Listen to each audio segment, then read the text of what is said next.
देखें,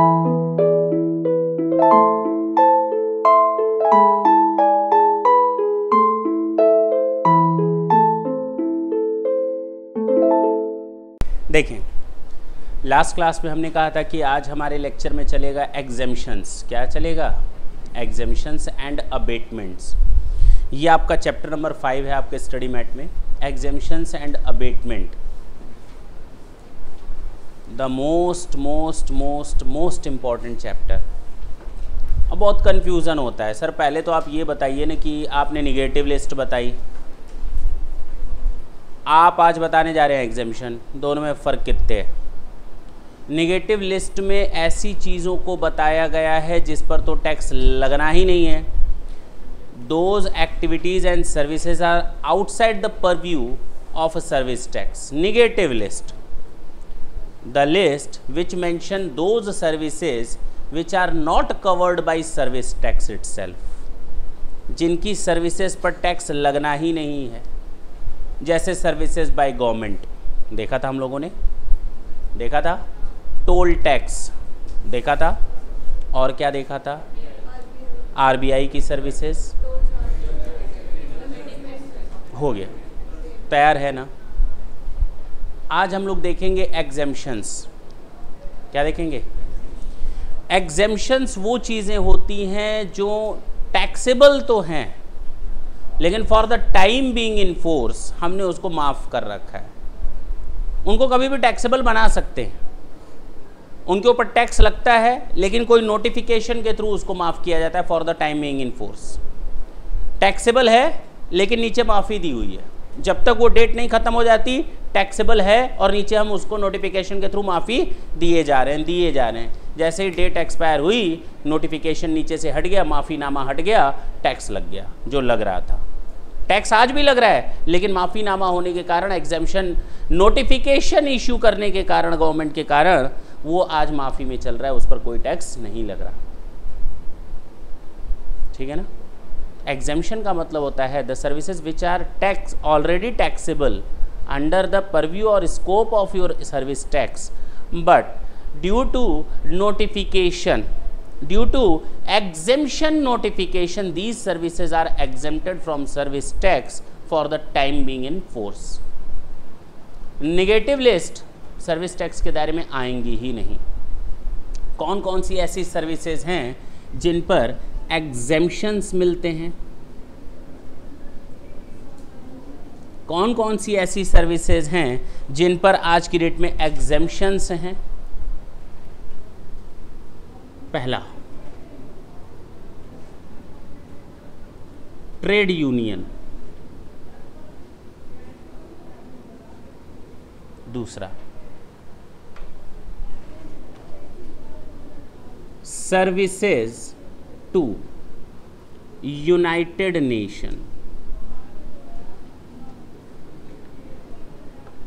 और international organisation.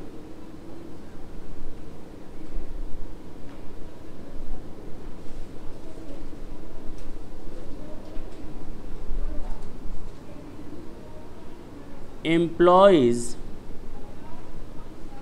State insurance,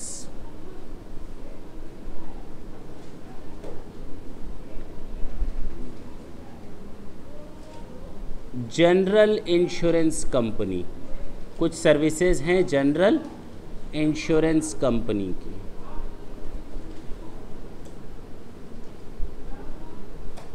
life insurance company की। दो सर्विसेज हैं, देखेंगे कौन कौन सी।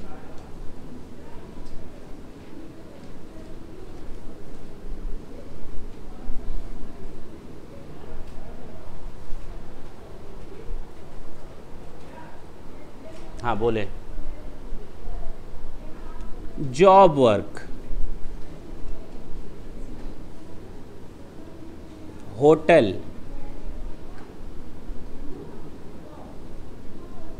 Services to government, going concern,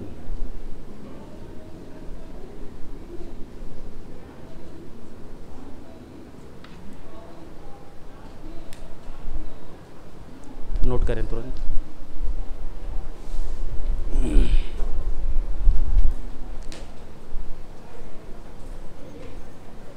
note करते जाएंगे साथ साथ।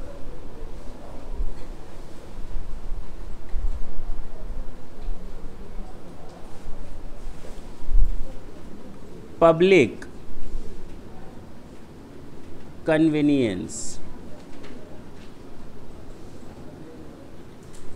कन्वीनियंस नहीं है, कन्वीनियंस ही है।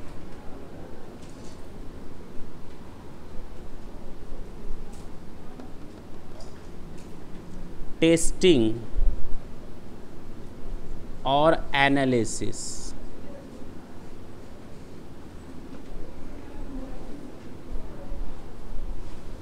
Transportation of goods.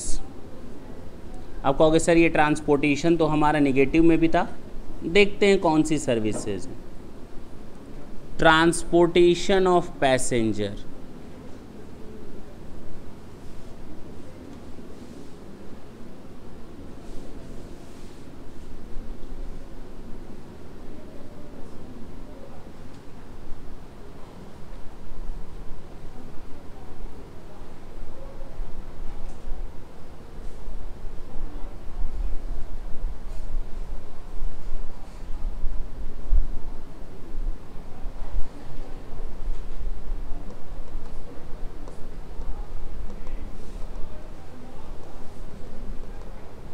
बोलो भाई। Registered under section 12AA of income tax, यानी चैरिटेबल इंस्टीट्यूशंस, चैरिटेबल एक्टिविटीज।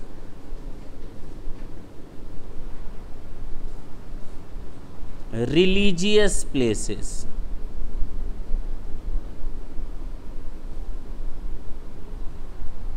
थोड़ा सा स्पीड लाएंगे नोट करने में।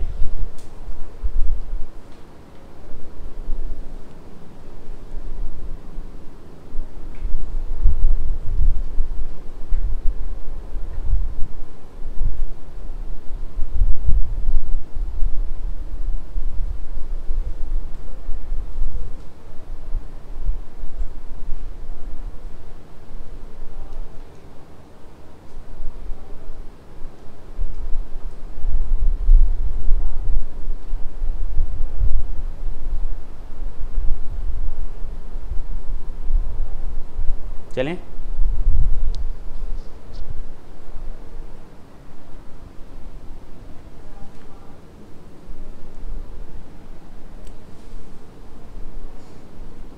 Sports events,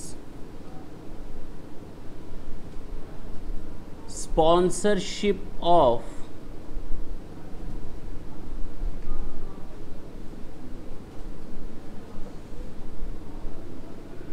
sports, artistic performance,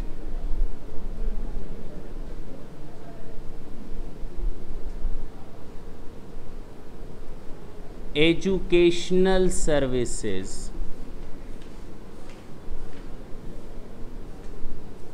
recreational program या एजुकेशन,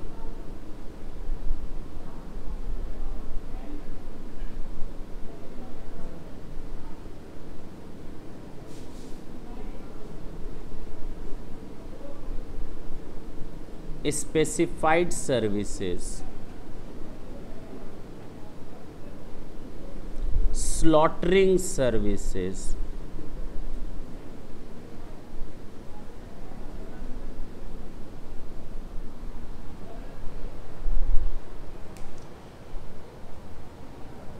एग्जीबिशन और सेरेमनी मैंने बोला नहीं, एग्जीबिशंस,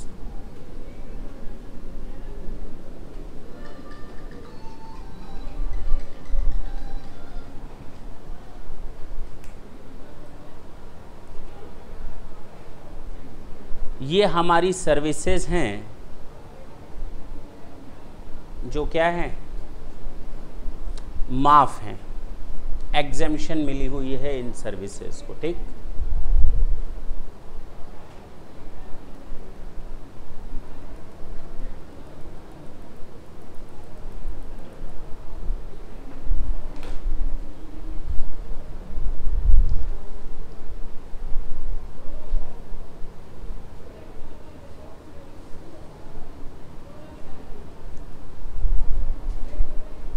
बोलो भाई।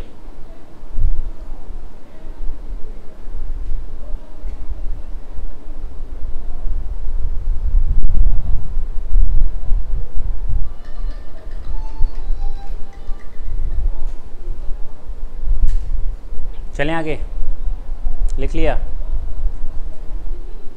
अब ये वो सर्विसेज हैं जिनको माफ़ी तो मिली है, लेकिन अगर एग्ज़ाम में आ जाए कि list down all the services which are under the exemptions list, आप कैसे सारी चीज़ों को याद रखेंगे? थोड़ा मेहनत भरा काम है ना, बोलो।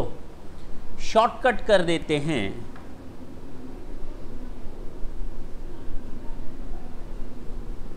कुछ वर्ड्स को हम लोग पिक कर देते हैं जिससे हमें हमेशा याद रहेगा कि ये कहना क्या चाहता है। ठीक, थोड़ा शॉर्टकट बना लिया जाए। इसको हम ESI बोलेंगे,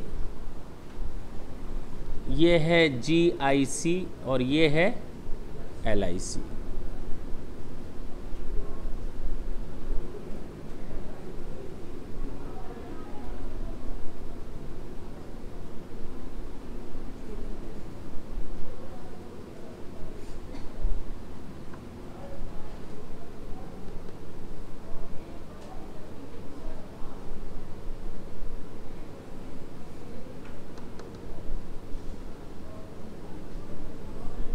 चलें, शॉर्टकट बना लेते हैं। एक सेंटेंस है जो आप लोग हमेशा दिमाग में रखेंगे।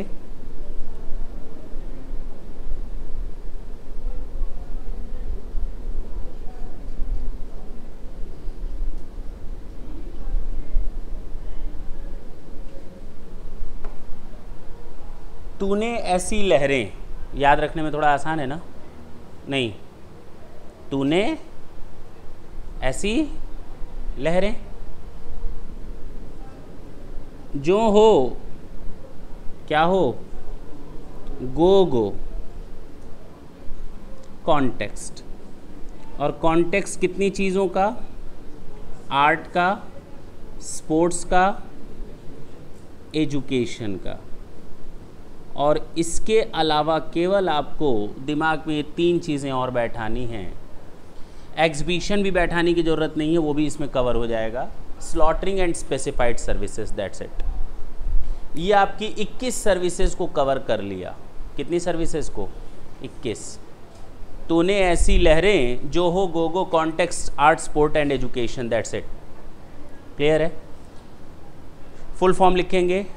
तूने का मतलब trade union and services to United organisation. दोनों चीज़ें कवर हो गई? नहीं कवर हो गई? फर्स्ट एंड सेकंड इसी से कवर हो गया, ट्रेड यूनियन, और दूसरा है सर्विसेज टू यूनाइटेड ऑर्गेनाइजेशन और international organisation. ESI employ state insurance.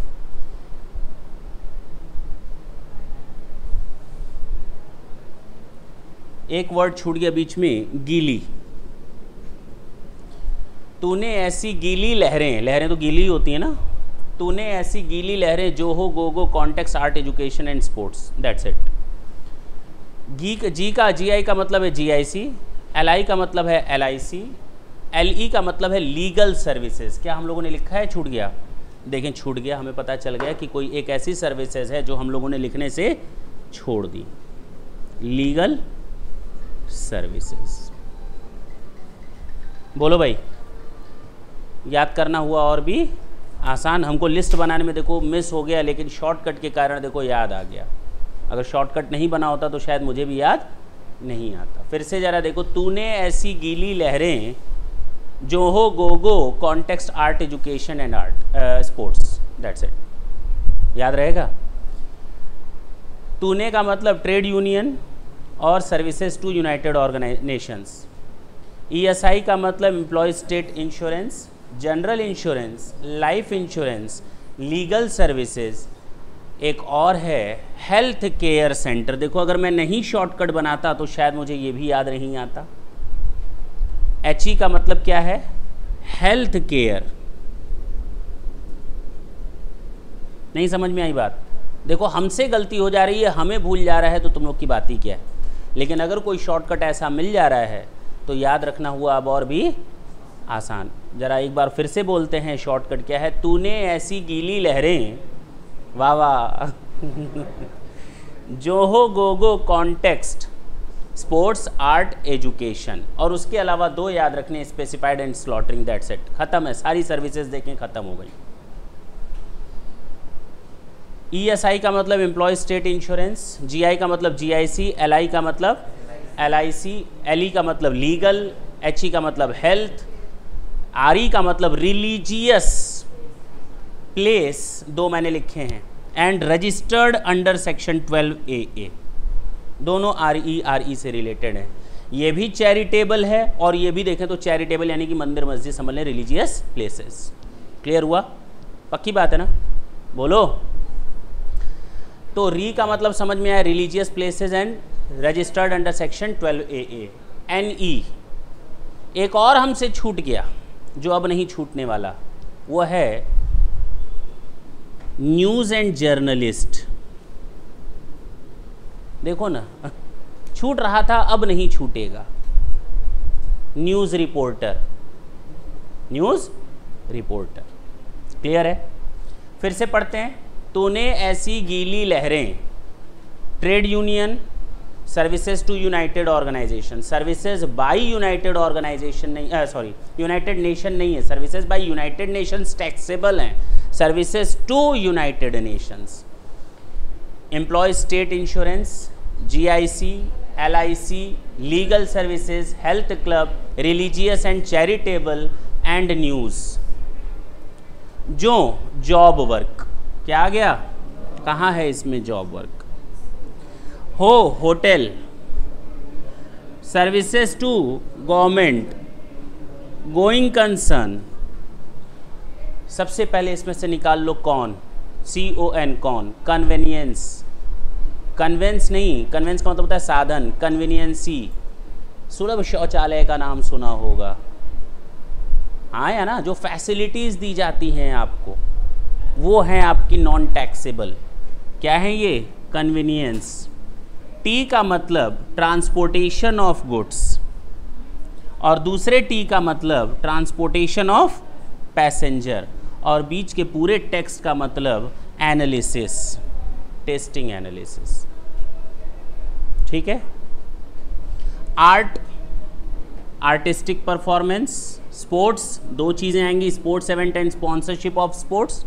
Education में भी 2 चीज़ें आएंगी, educational services and recreational education. इसके अलावा क्या बचा? 2 चीज़ें और बची, स्लॉटरिंग एंड स्पेसिफाइड। आप एग्जीबिशन यहीं से निकाल सकते हो। कॉन्टेक्स्ट में अपने आप कौन से एक बना, T से एक बना, T से एक बना, एग्जीबिशन से एक बना, और टेक्स्ट से एक बना। 5-6 तो सर्विसेज केवल कॉन्टेक्स्ट से निकल आई। ठीक है ना? याद रहेगा? याद रहेगा? 5 मिनट दें, तैयार करोगे, उसके बाद हमें बताओगे कौन कौन सी सर्विसेज हैं। पक्का? लिस्ट तैयार हो जाएगी। क्या है फुल फॉर्म? तूने ऐसी गीली लहरें, जो हो गो कॉन्टेक्स्ट, आर्ट, स्पोर्ट्स, एजुकेशन, और 2 बच्चे स्लॉटरिंग एंड स्पेसिफाइड सर्विसेज। ख़त्म।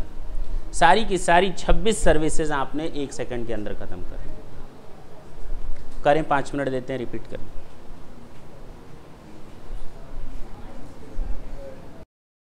उम्मीद करते हैं याद हो गया होगा। अब मैं शॉर्टकट लिखूंगा, कोई बच्चा खड़े होकर हमको सारे उसके डिटेलिंग करेगा। ठीक है ना? कॉपी बंद कर सकते हैं तो बंद कर लें।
लिख लिया तूने ऐसी गीली लहरें जो हो गोगो स्पोर्ट्स, जो हो Gogo context sports art education.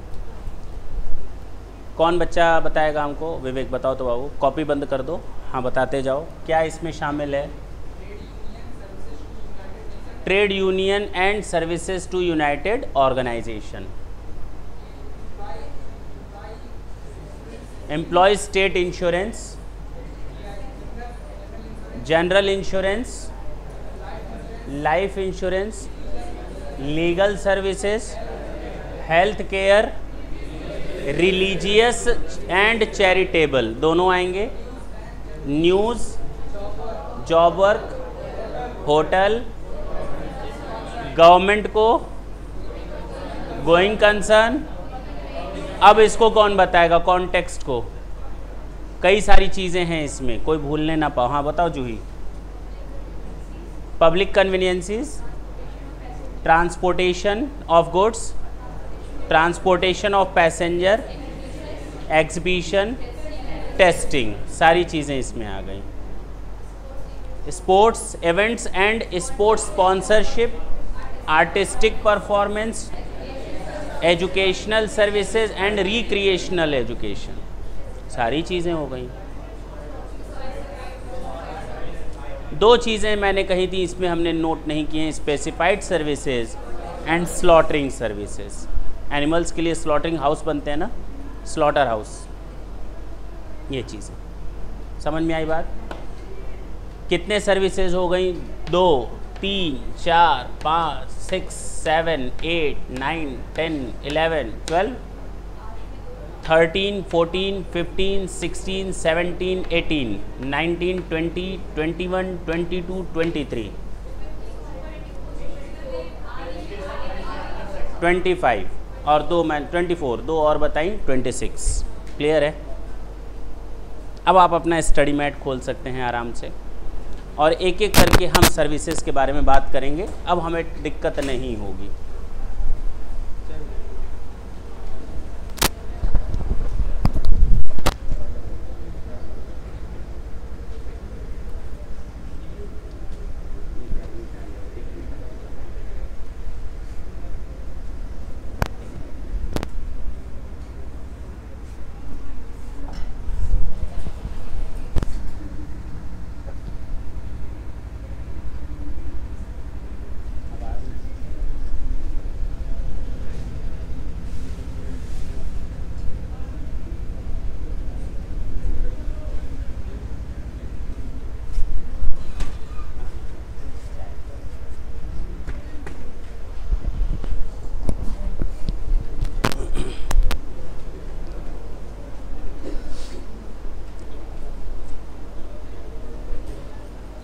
Mega exemption notification.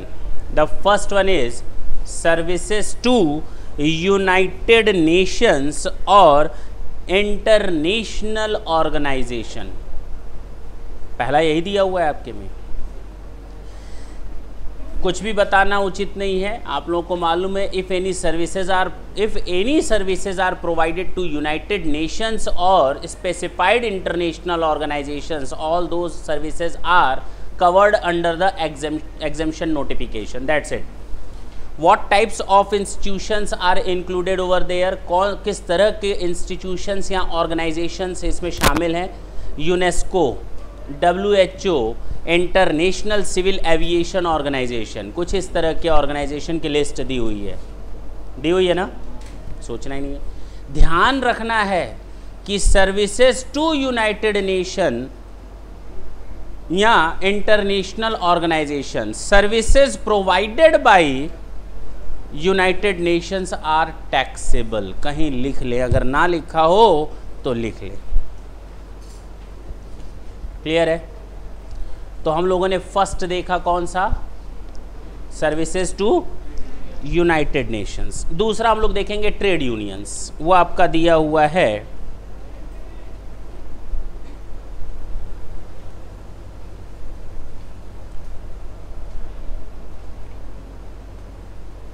Trade union.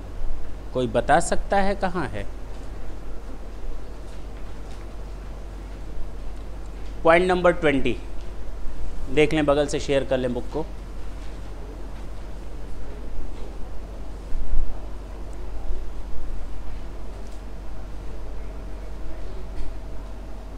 अगर बुक ना हो तो पीछे से ले लें, कोई दिक्कत नहीं है। Page number 20, point number 20, sorry, point number 20, services provided by an unincorporated body. Unincorporated, जरूरी नहीं हो कि इनकॉर्पोरेटेड है, or not profit entity registered under in law for the time being in force to its own member by way of reimbursement of charges or share of contribution as a trade union. Underline कर लो, as a trade union. For the provision of carrying out any activity which is exempt from the levy of service tax, or up to an amount of rupees 5,000 per month per member for sourcing of goods or services from a third person for the common use. That's it. कुल मिलाकर हमें ये पता चला कि अगर कोई unincorporated body है या not for profit making organisation है जो अपने मेंबर्स के लिए काम करता है उनसे शेयर लेकर, ठीक है ना, उनकी सर्विसेज को क्या किया गया है, माफ़ किया गया है। और इसमें सर्विसेज कौन सी आती हैं, नॉर्मली ट्रेड यूनियन की, नॉर्मली कौन सी, ट्रेड यूनियन की सर्विसेज आती हैं। That's it. ट्रेड यूनियन का नीचे मतलब लिखा हुआ है, तुम लोग पढ़ना चाहो तो पढ़ सकते हो, मैं एक बार पढ़ देता हूँ, अदरवाइज कोई यूज़ नहीं इसका। Trade union means any combination, whether temporary or permanent, formed primarily for the purpose of regulating the relation between workmen and employers. Trade union का काम क्या होता है, employees के हितों की रक्षा करना। They are just working to the interest of the employees, not at all. They are just making a bridge. They are just fulfilling the gap between the employees and the employer. वो employees की बातों को कहाँ रखते हैं, employer, और employer की सही बातों को कहाँ तक पहुँचाते हैं, एम्प्लॉयज़ के पास। हाँ या ना, तो उसको हम लोग कहते हैं ट्रेड यूनियन। ठीक, थर्ड आएगा हम लोग का ESI, एम्प्लॉय स्टेट इंश्योरेंस।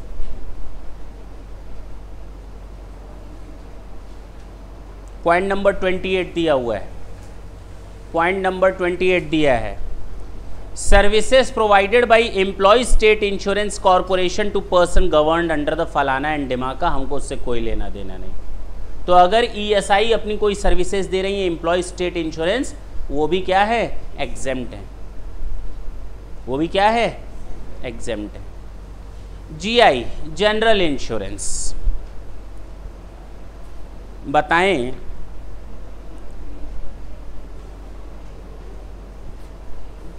कहाँ दिया है जनरल इंश्योरेंस।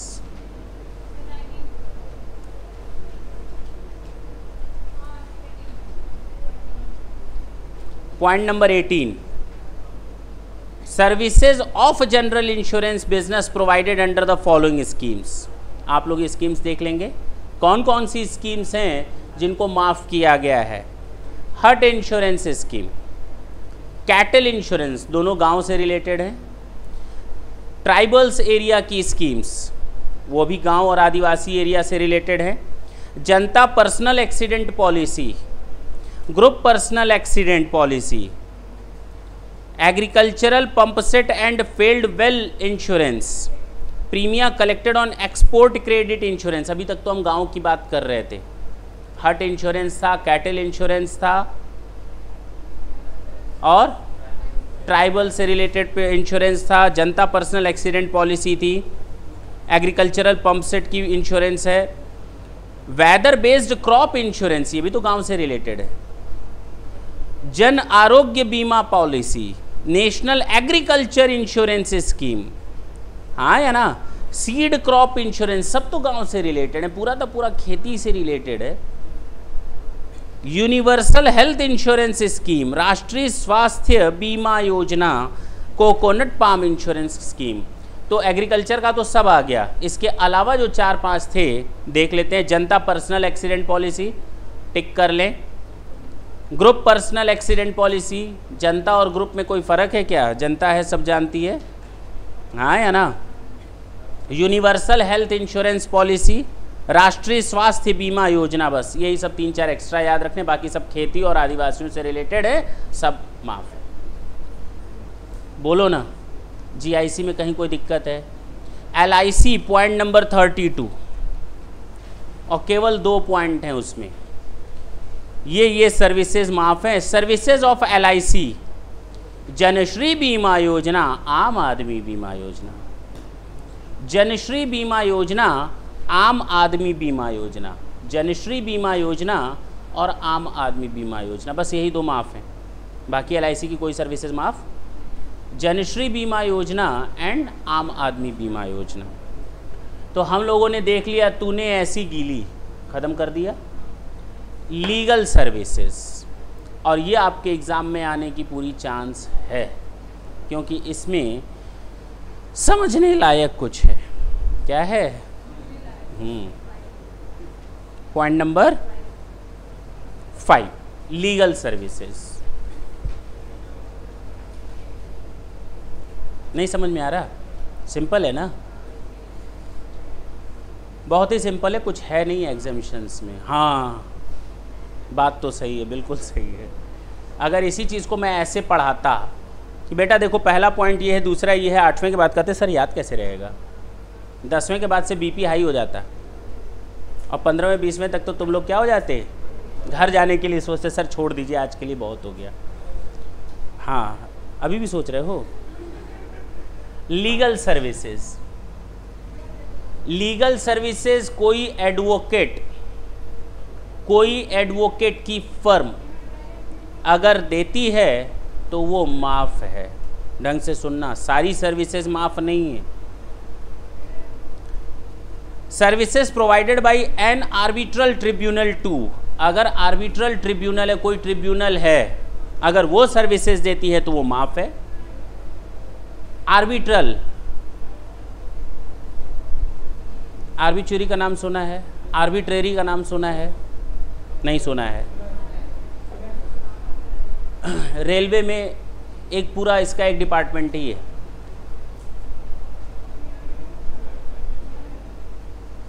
आर्बिट्रेटर का नाम सुना होगा।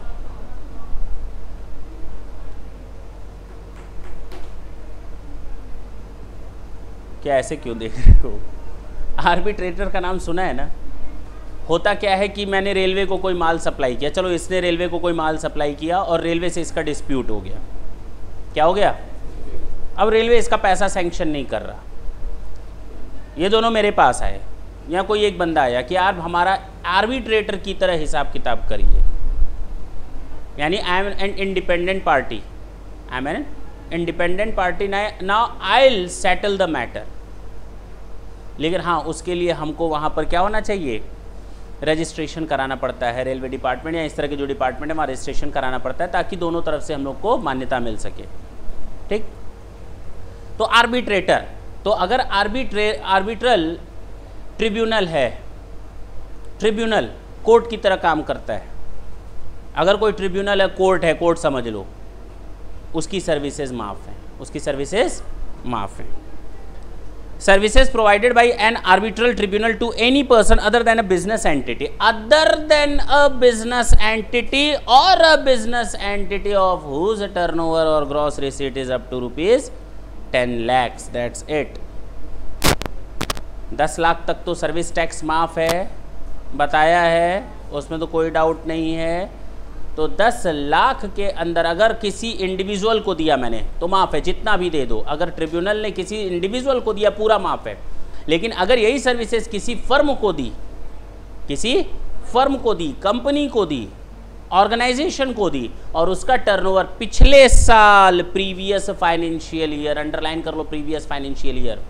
अब लड़ाई इस साल हो रही है तो इस साल थोड़ी पूछेंगे बता तेरा मार्च तक कितना सेल हो पाएगा, वो तो कहेगा सब लॉस है, तो बता पिछले साल कितना हुआ, उसी बेसिस पर हम टैक्स लगाएंगे या नहीं लगाएंगे। अब बात समझ में आई? दूसरा, अगर कोई एडवोकेट है या एडवोकेट्स की फर्म है, अगर उन्होंने किसी इंडिविजुअल को बेनिफिट दिया है, सर्विसेज दी हैं, सब माफ है। लेकिन अगर बिजनेस एंटिटी को सर्विसेज दी हैं जिसकी प्रीवियस ईयर में, प्रीवियस फाइनेंशियल ईयर में टर्नओवर 10 लाख से अधिक है, जरा देखें, a business entity with a turnover up to rupees 10 lakhs in the preceding financial year, हाँ या ना? बोलो। A person represented on an arbitral tribunal to an arbitral tribunal, एक आर्बिट्रल ट्रिब्यूनल ने दूसरे आर्बिट्रल ट्रिब्यूनल को सर्विसेज दी हैं तो सारी की सारी माफ़ है।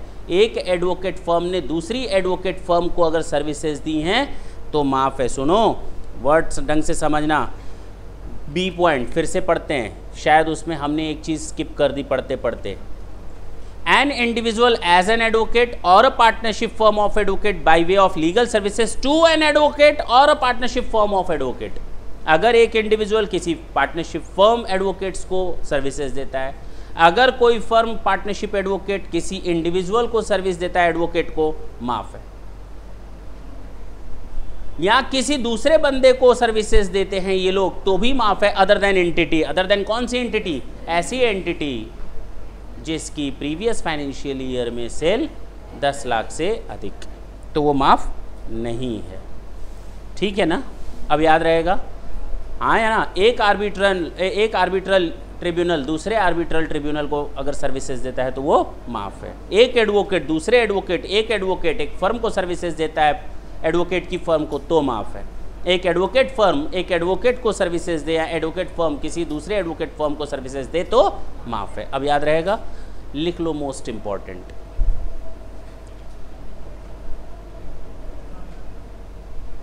और नीचे लिखा हुआ है आर्बिट्रल ट्रिब्यूनल का मतलब क्या है, नीचे ग्रे शेड में लिखा हुआ है arbitral tribunal means a sole arbitrator और अ पैनल ऑफ आर्बिट्रेटर।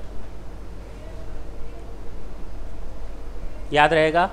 तो हमने ऐसी क्या पढ़ ली, तूने ऐसी गीली लहरें में LE पढ़ लिया लीगल। अब किसकी बात करेंगे? Health care. लिख लो most important, health care point number शायद 2 है। केयर सर्विसेज ही पर आ गए हम लोग, HE he. Health care services means, अब इसमें हॉस्पिटल्स भी आ जाएंगे, नर्सिंग होम्स भी आ जाएंगे, एवं डॉक्टर्स भी आ जाएंगे। क्या नर्स भी आएंगी? लैब असिस्टेंट भी आएगा, लैब टेक्नीशियन भी आएगा। हाँ, और इनको हम लोग पैरामेडिक्स बोलते हैं। क्या बोलते हैं? तो पहले तो पैरामेडिक्स की डेफिनेशन देख लो, सबसे लास्ट में लिखी हुई है। ठीक है ना, लिखा हुआ है पैरामेडिक्स आर ट्रेंड। देखो तुम लोग को नई नई चीज़ें पता चल रही हैं। आज तक तुम लोग को नहीं मालूम था कि पैरामेडिक्स किसको कहते हैं, लेकिन टैक्स ने तुम लोग को सिखा दिया कि पैरामेडिक्स किसे कहते हैं। क्यों? हाँ, are trained health care professionals, for example nursing staff, हाँ, physiotherapist, technician, lab assistant etcetera. अच्छा, अगर ये लोग अलग से अपना एक सेंटर खोल दें, they are not the professionals, they are trained staff. लिखा हुआ है ट्रेंड स्टाफ। उन्होंने अपना अलग से फिजियोथेरेपिस्ट खोला, क्या हम उनको हेल्थ केयर की सर्विसेज मान लेंगे? मान लेंगे। और ये मैं नहीं बोल रहा, इसकी लास्ट की 3 लाइनें बोल रही हैं। Services by them in a clinical establishment would be in the capacity of employee and not provided in independent capacity, and will thus be considered as services by such clinical establishment. Similar services in independent capacity are also exempted. Underline कर लो। कितनी बड़ी बात बोला, और गलती होने की तो चांसेस यहाँ पर हैं ही हैं। Thus, paramedics need not be medical professionals. ओहो, possessing professional qualification। अगर उनके पास डॉक्टरी की कोई डिग्री नहीं है, but they are under the category of paramedics, the services provided by them in independent professional or capacity will be treated as paramedics or under the cover of health care services. Clear? उनकी services को माफ़ किया जाएगा। जरा देखें, means any services, health care services means any services by way of diagnosis और treatment और care for illness, injury, फलाना एंड ढिमाका, सारी चीज़ें आ जाएंगी। आपको मालूम है कौन सी चीज़ें आती हैं हेल्थ केयर में? Includes transportation of patient to and from a clinical establishment. देखते हैं ना, एम्बुलेंस की सुविधाएं भी दी जाती हैं, तो ट्रांसपोर्टेशन होता है किनका? पेशेंट का, एक जगह से दूसरी जगह। वो भी सर्विसेज इसमें शामिल हैं। तो health care services includes the transportation facility of patients from one place to another, but does not include हमको अपने बाल लगवाने हैं, इसको अपनी सर्जरी करवानी है, प्लास्टिक सर्जरी, वो शामिल नहीं है इसमें, वो शामिल नहीं है इसमें। कौन कौन सी चीज़ें? Does not include hair transplant और कॉस्मेटिक और plastic surgery except when undertaken to restore और टू बी रिकंस्ट्रक्ट एनाटॉमी और functions of body affected due to फलाना एंड ढिमाका। अगर किसी का मान लो प्लास्टिक सर्जरी हो रही है, एक्सीडेंट होने के कारण फेस खराब हो गया, अगर उसकी प्लास्टिक सर्जरी हो रही है तो वो हेल्थ केयर सर्विसेज में आएगा। लेकिन किसी को करीना कपूर बनना है वो अपनी प्लास्टिक सर्जरी कर, तुम जाओगे? उसको अगर अपनी प्लास्टिक सर्जरी करवानी है तो वो शामिल नहीं होगा। हाँ भाई, करवाते हैं, हीरो हीरोइन करवाते हैं, वो शामिल नहीं होगा। किसी को आवाज़ अपनी फड़वानी होती है तो किसी को आवाज़ अपनी पतली करवानी होती है, सब पॉसिबिलिटी है। तो इसको हम कहते हैं कॉस्मेटिक और प्लास्टिक सर्जरी। और तुम्हारा सामने दिया हुआ है हेयर ट्रांसप्लांट। हमको अगर अपने बाल लगवाने हैं तो सोच लें कि किसी भी तरह से लग जाएं तो उसमें हेल्थ केयर सर्विसेज में एग्जेम्प्ट नहीं होगा, टैक्सेबल होगा। क्या होगा? ये सर्विसेज क्या है? टैक्सेबल हैं। Hence the definition of health care services is both an inclusive and exclusive. कुछ चीज़ें शामिल हैं और कुछ चीज़ें शामिल नहीं भी हो सकती। Only recognised system of medicine exempt. ढंग से सुनना, only service in recognized system of medicine in India provided by the person specified under this head are exempt in terms of this class। कौन सी recognized system है medicine का? आयुर्वेदा। क्या recognized है? आयुर्वेदा क्या recognized है? होम्योपैथी क्या recognized है? Allopathy क्या recognized है? नेचुरोपैथी क्या recognized है?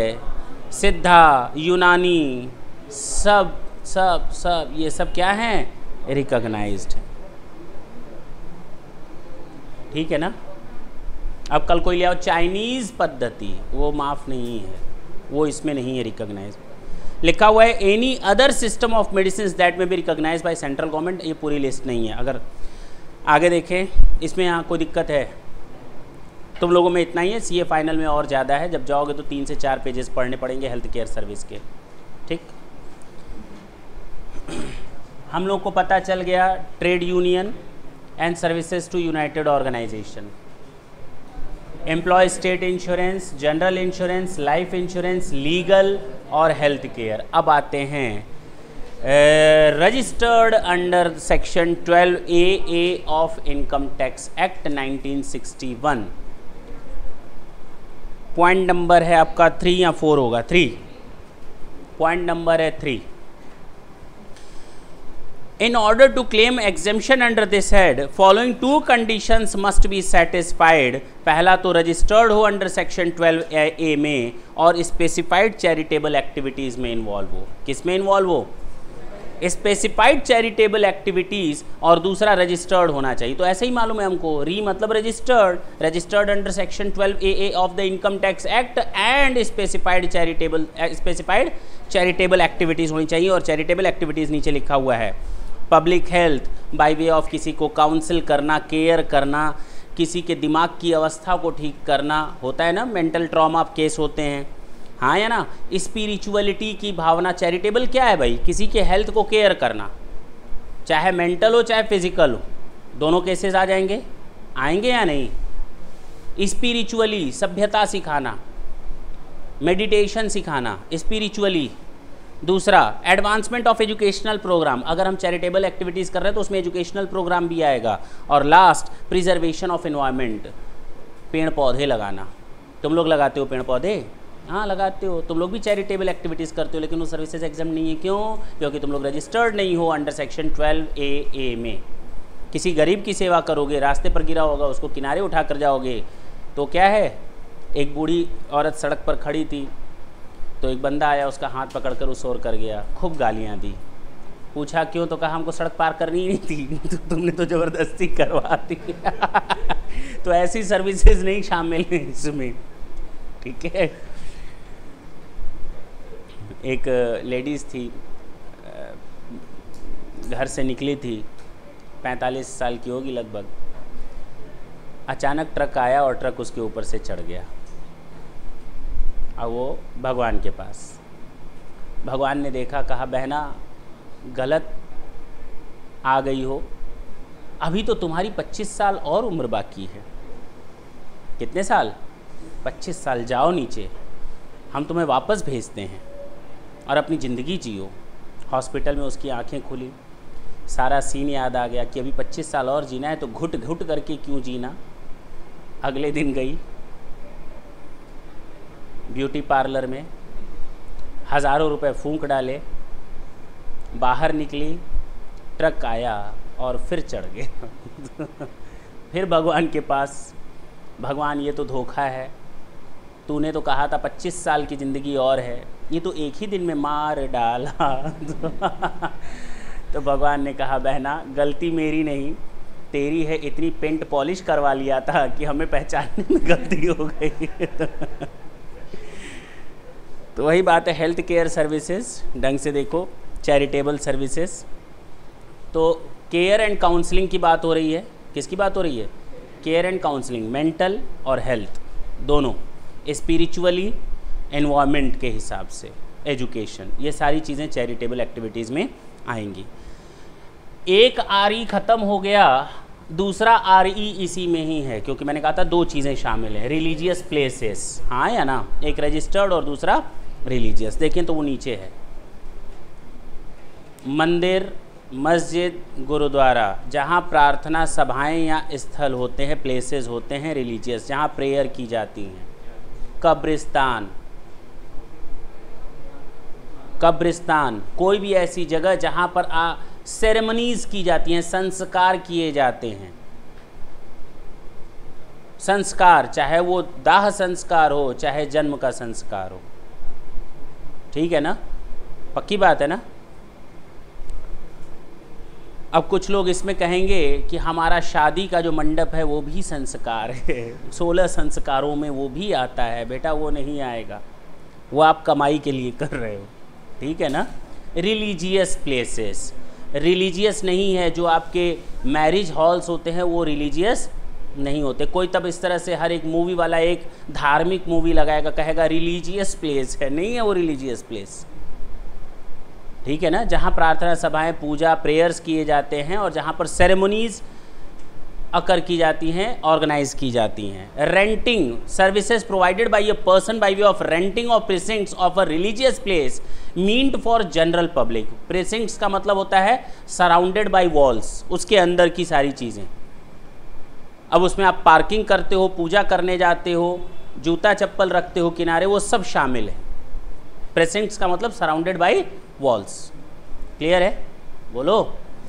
और conduct of any religious ceremony, religious ceremony और मुंडन होता है, कोई मंदिर में करता है, कोई गुरुद्वारे में करता है, कोई पोखरे के बगल में करता है।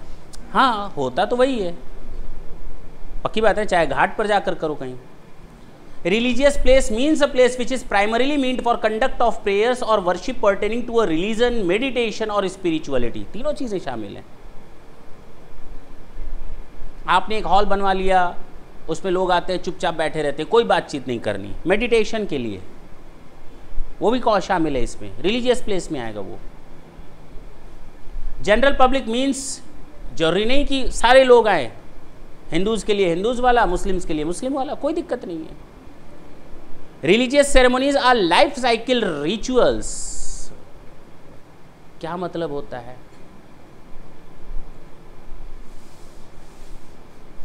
आगे देखें। Including special religious Pooja's conducted in terms of religious text bye a person so authorised bye such religious text, occasion like birth, marriage and death. जन्म मरण की लाइफ साइकिल चलती है? नहीं चलती है, उसी को कहते हैं लाइफ साइकिल रिचुअल्स, ठीक। लीगल सर्विसेज हो गया है ये, यहाँ तक कोई दिक्कत, कोई प्रॉब्लम? न्यूज़ एजेंसीज, ये है आपका, देखें पॉइंट नंबर कौन सा, बताएं हमें।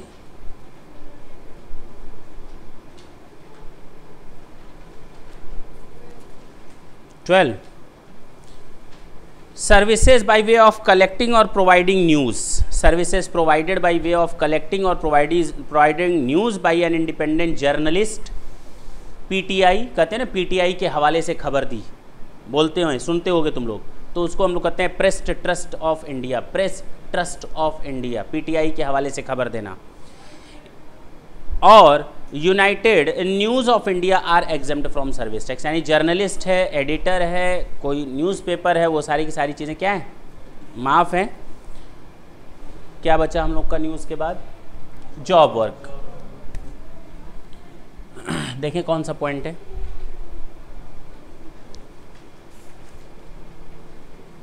बोलो भाई।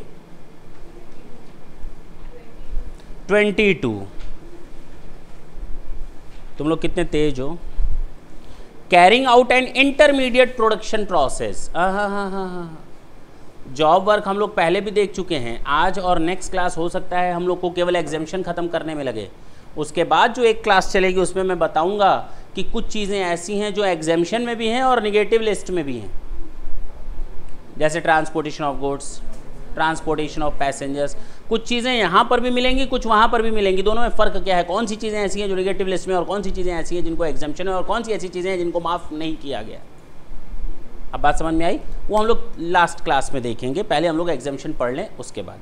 फिलहाल हम जॉब वर्क की बात कर रहे हैं। 22, carrying out an intermediate production process as job work in relation to agriculture, printing or textile processing, cut and polish, diamond and gemstones, any goods on which appropriate duty is payable on the principal manufacturer by the principal manufacturer or processing of electroplating, फलाना and डिमाका। छोड़ दो, कोई भी ऐसा बंदा जो job work करता है, बाद में हम लोग इसको समझेंगे जब कंप्लीट कर लेंगे। जॉब वर्क और कहाँ पर आता है, जॉब वर्क और क्या आता है, कहाँ पर निगेटिव है, कहाँ पर एग्जामिशंस हैं, कहाँ पर आता ही नहीं है, जहाँ पर डीम टू मैन्युफैक्चर माना जाता है, वो देखा जाएगा हम लोग, ठीक है ना। फिलहाल जॉब वर्कर को यहाँ से क्या किया गया है, हटाया गया है, एग्जेम्प्ट किया गया है। दो चीज़ें बेसिकली याद रखनी है, टेक्सटाइल से रिलेटेड है, प्रिंटिंग, एग्रीकल्चर, और तुम्हारा पॉलिशिंग द डायमंड्स और जेमस्टोन्स। नग पहनते हो ना।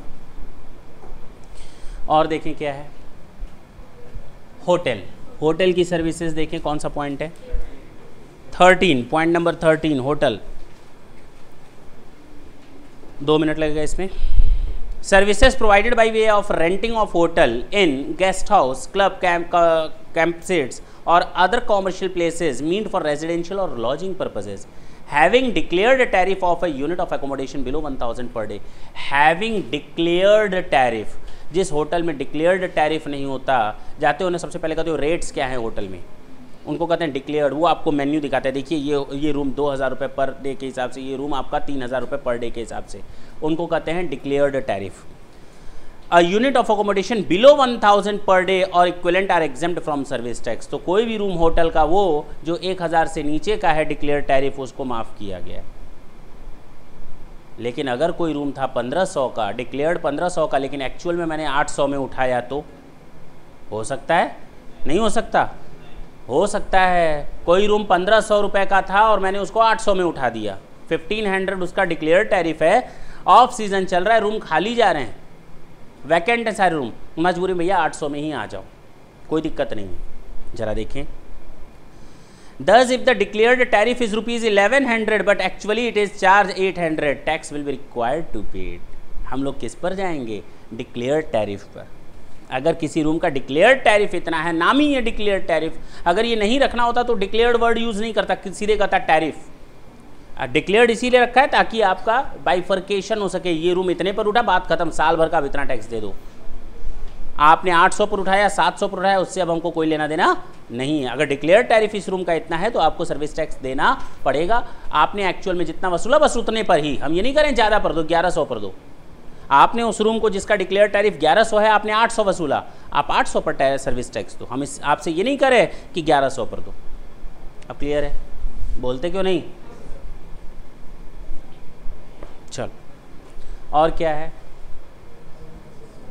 Services to government. हम लोगों ने निगेटिव लिस्ट में पहला पढ़ा था सर्विसेज बाय गवर्नमेंट, जिसमें से हटाया गया था speed post, parcel, insurance, airlines वगैरह हटाया गया था, याद होगा। यहाँ पर सर्विसेज बाय गवर्नमेंट नहीं है, सर्विसेज टू गवर्नमेंट। हम सर्विसेज दे रहे हैं गवर्नमेंट को, हम दे रहे हैं। कौन सा पॉइंट है, 17 बच्चे ने बोला। हाँ, services provided to government, a local authority or a government authority by way of carrying out any activity in relation to any function ordinarily entrusted to a municipality in relation to a water supply, public health, sanitation, conservancy, solid waste management और slum improvement and upgradation. ये activity अगर आप carry on करते हैं, कौन कौन सी activity जरा एक एक करके देखते हैं. अगर आपने ये सर्विसेज दी हैं गवर्नमेंट को, हाँ या ना, वहाँ पानी सप्लाई करते हैं आप, बोले. पब्लिक हेल्थ से रिलेटेड आप सर्विसेज दे रहे हैं, sanitation, conservancy, solid waste management और स्लम इम्प्रूवमेंट एंड अपग्रेडेशन, इससे रिलेटेड अगर आप सर्विसेज दे रहे हैं तो आपकी सर्विसेज माफ़ हैं. रिपेयर और मेंटेनेंस ऑफ अ वेसल, ये भी माफ़ है अगर वेसल के रिपेयर और मेंटेनेंस का झंझट उठाते हैं. विक्रांत वगैरह है ना, विक्रांत आपका वेसल है, युद्धपोत है. चलें, एक जियो हो गया गवर्नमेंट और दूसरा जियो किससे है, गोइंग कंसर्न. सुनो ना सुनो, मेरा बिजनेस है, ये आया कर है पूरा बिजनेस दे दो. मैंने इसको सारा बिजनेस उठा करके दे दिया. मैंने क्या दिया इसको, सारा स्टॉक दे दिया, मशीनरी दे दी, प्लांट दे दिया. मैंने इसको इंस्टॉल करवा करके दे रहे हैं. क्या करवा कर दे रहे हैं, लीगल सर्विसेज के साथ दे रहे हैं, सारी सर्विसेज हम ही दे रहे हैं. गोइंग कंसर्न पूरा एज इट इज उठा करके दे रहे हैं, वो सर्विसेज माफ है. कौन सा पॉइंट है, 29. Services provided by way of transfer of a going concern as a whole or an independent part thereof are exempt from service tax. याद रहेगा, सारी चीज़ें एक साथ हम ट्रांसफर कर रहे हैं, उसमें अगर मैंने कोई सर्विसेज भी दी हैं तो वो भी माफ़ हो जाएंगे, वो टैक्सेबल नहीं होंगे. क्लियर है, सिंपल था, बोलो. तो यहाँ तक तो हम लोगों ने कवर कर लिया. अब बात करते हैं हम कॉन्टेक्स्ट की. सबसे पहले क्या आएगा, पब्लिक कन्वीनियंसीज. कौन सा पॉइंट है, 30. Services provided by way of public conveniences such as provision of facility of bathroom, washroom, laboratories, urinal or toilets are exempt from service tax. ये क्या है, माफ है. इसके आगे बोलें, ट्रांसपोर्टेशन ऑफ गुड्स अभी छोड़ दें, ट्रांसपोर्टेशन ऑफ पैसेंजर अभी आप छोड़ दें. एग्जीबिशन, पब्लिक एग्जीबिशन कहाँ पर है, कौन सा पॉइंट है, 23. Services provided by an organiser to any person in respect of a business exhibition. Business को अंडरलाइन कर लें, business exhibition held outside India, outside India को अंडरलाइन कर लें.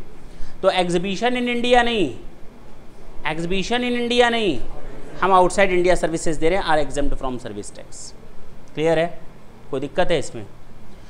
टेस्टिंग एनालिसिस, और टेस्टिंग किस चीज़ का होता है, दवाओं का होता है, ड्रग्स का होता है. यहाँ पर टेस्टिंग की बात हो रही है केवल दवाओं से रिलेटेड, और वो भी किस पर, जानवरों पर या इंसानों पर, किस पर, जानवरों पर या इंसानों पर, इंसानों पर. कौन सा पॉइंट है, 16. 6 पॉइंट है. Technical testing or analysis services. Services provided by way of technical testing or analysis of newly developed drugs. नई दवाओं के इस्तेमाल की बात हो रही है. Developed drug, newly developed drug including vaccines and herbal remedies on human participants. अब बात समझ में आई. By a clinical research organisation approved to conduct clinical trials. सारे लोगों को नहीं मिला हुआ है ये कि तुम भी टेस्ट कर लो, तुम भी टेस्ट कर लो. अगर कोई दवा बनाए हो तो सब एक दूसरे पर टेस्ट ही करेंगे, इबोला हो जाएगा यहाँ पर भी.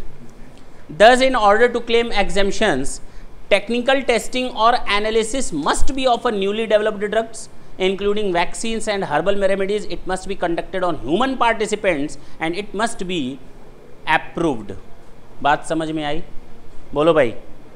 ह्यूमन पार्टिसिपेंट से तो बिना अप्रूवल के काम नहीं हो सकता. ट्रायल आप लेने जा रहे हैं, मर गया सामने वाला तो प्रॉब्लम आ गई. तो चलो, अब क्या बचा टेस्टिंग के बाद, स्पोर्ट्स. स्पोर्ट्स में 2 हैं, स्पोर्ट्स इवेंट एंड स्पोर्ट्स की स्पॉन्सरशिप देना. जरा देखें कौन सा पॉइंट है, 9. Sports services.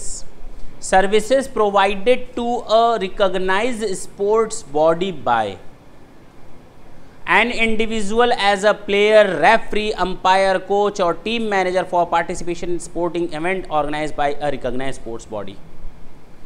BCCI में तेंदुलकर साहब गए खेलने, ये सारे लोग खेलने जा रहे हैं, अंपायर, कोच, सब लोग हैं, रेफरी वगैरह सब है। रेफरी कहाँ होता है वहाँ पे? रेफरी किस में होता है? फुटबॉल में। Another recognized sports body are exempt from service tax. Clear है? हाँ या ना? कोई दिक्कत है तो बोलो। अब अगर हम कोई स्पॉन्सरशिप कर रहे हैं स्पोर्ट्स इवेंट का, तो वो भी कवर है किसमें? Sponsorship of sports event. जरा ढंग से देखें, बात नहीं। Services provided by way of sponsorship bye way of sports events. हमको यहाँ पर क्रिकेट करवाना है अपने सिटी में, कितने लोग चलोगे? हाथ ना उठाओ खेलने के लिए 2 महीने बाद एग्ज़ाम है, क्या करोगे? वहाँ पर भी क्रिकेट लेकर के चलना। हाँ बोलो। हम कोई स्पोर्ट्स इवेंट करने जा रहे हैं, हम स्पॉन्सरशिप कर रहे हैं, हम उसमें पैसा लगा रहे हैं। क्या लगा रहे हैं? तो sponsorship services provided by way of sponsorship of sporting event organise by a national sports federation और इट्स एफिलिएटेड फेडरेशन। तो क्या मैं फेडरेशन में आता हूँ? नहीं। By association of Indian university, inter university sports board, school games, federation of India, all India sports, क्या इसमें आता हूँ? नहीं। By central civil services, culture and sports boards, क्या इसमें आता हूँ? नहीं। As part of national games by Indian Olympic association, क्या मैं इसमें आता हूँ? नहीं। अंडर पंचायत युवा क्रीड़ा और खेल अभियान, क्या मैं इसमें आता हूँ? नहीं। तो मेरे ऊपर लग जाएगा। ठीक है ना? यहाँ तक कोई दिक्कत है? अब स्पोर्ट्स हो गया, अब उसके बाद आर्टिस्टिक परफॉर्मेंस की बात कर ली जाए।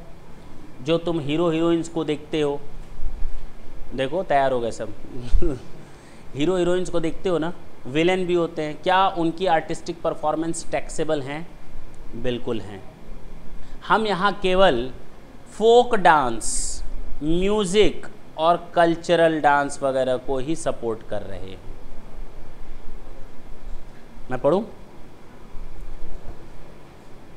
Services provided by a performing artist in folk or as classical art form of. कौन से फॉर्म है? देखो, फोक और क्लासिकल आर्ट। किस किस तरह के फोक और किस किस तरह के क्लासिकल आर्ट?